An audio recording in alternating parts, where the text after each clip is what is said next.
ভারত বাংলাদেশ সীমান্তবর্তী এলাকায় ফের সীমান্তরক্ষী বাহিনীর নজরদারিতে উদ্ধার হলো 6 কেজিরও বেশি ওজনের সোনা, যার বাজার মূল্য আনুমানিক প্রায় 4 কোটি টাকারও বেশি হবে বলে জানা গেছে।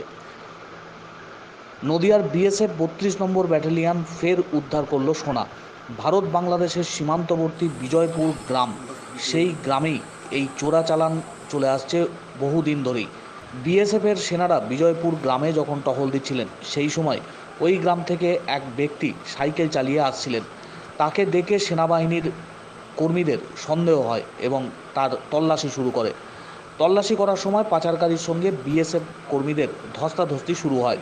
চোরাচালানকারী পালাবার জন্য বিএসএফ সেনার উপর ধারালো অস্ত্র দিয়ে আঘাত করে। তারপরই বিএসএফ তার জীবন বাঁচাবার জন্য পাচারকারীকে গুলি করে। ওই পাচারকারী পালাবার সময় তার কোমরে বাঁধা সোনার বিস্কুটগুলো মাটিতে পড়ে যায়। এই সোনার বিস্কুটের আনুমানিক ওজন 6 কেজি। সোনার আনুমানিক বাজার মূল্য 4 কোটি টাকারও বেশি বলে জানা গেছে। এই পাচার চক্রের সঙ্গে আর কারা কারা যুক্ত রয়েছে, সমস্ত বিষয় খতিয়ে দেখছেন বিএসএফের আধিকারিকরা। উচ্চ পর্যায়ে তদন্ত শুরু হয়েছে ইতিমধ্যেই।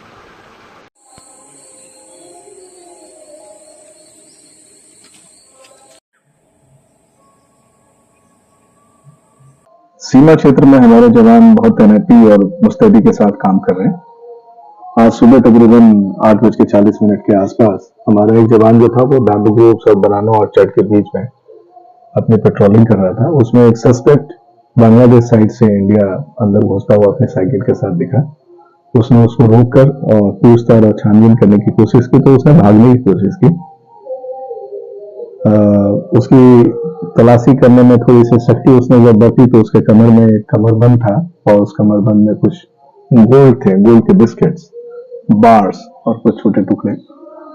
तो वो छीना चपटी में गिर गया और गिरने के दौरान उसको जब उसके साथ स्कफल हो रहा था तो उसने दाव से हमारे लड़के पे हमला भी किया।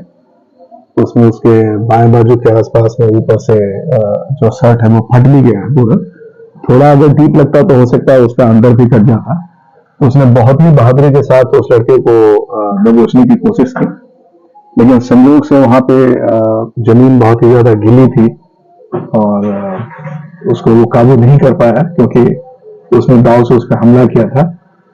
जवान ने भी अपने बचाव में एक राउंड उस पर फायर किया है। संयोग से वो बचने में कामयाब हो गए। दूसरी गोली हमारा जवान इसलिए नहीं चला पाया क्योंकि वहां पे आसपास में खेती में काम करने वाले बहुत लोग थे और हमारी जिम्मेदारी है सीमा में जितने भी रहने वाले लोग हैं उनकी सुरक्षा और संरक्षा सुनिश्चित करना। हमारा काम अनायास गोली चलाना नहीं है, इसलिए वो भाग गया, ठीक है, लेकिन हम अपने प्रयास में सफल हैं कि सीमा में गोल्ड की स्मगलिंग ना हो पाए और इसके लिए हम कृत संकल्प हैं, आगे भी रहेंगे। जो इस गोल्ड स्मगलिंग में इन्वॉल्व है वो विजयपुर गांव का निवासी है, उसकी तलाश जारी है और वो यहाँ से भागा हुआ है। जब भी पकड़ा जाएगा तो उसके खिलाफ जो कानूनी कार्रवाई होगी वो की जाएगी। धन्यवाद। कितना सोना पकड़ा गया, कितना कीमत है मार्केट का? 6 किलो से ज्यादा है थोड़ा, और मार्केट में इसकी कीमत तकरीबन 4.30 करोड़ के आसपास है।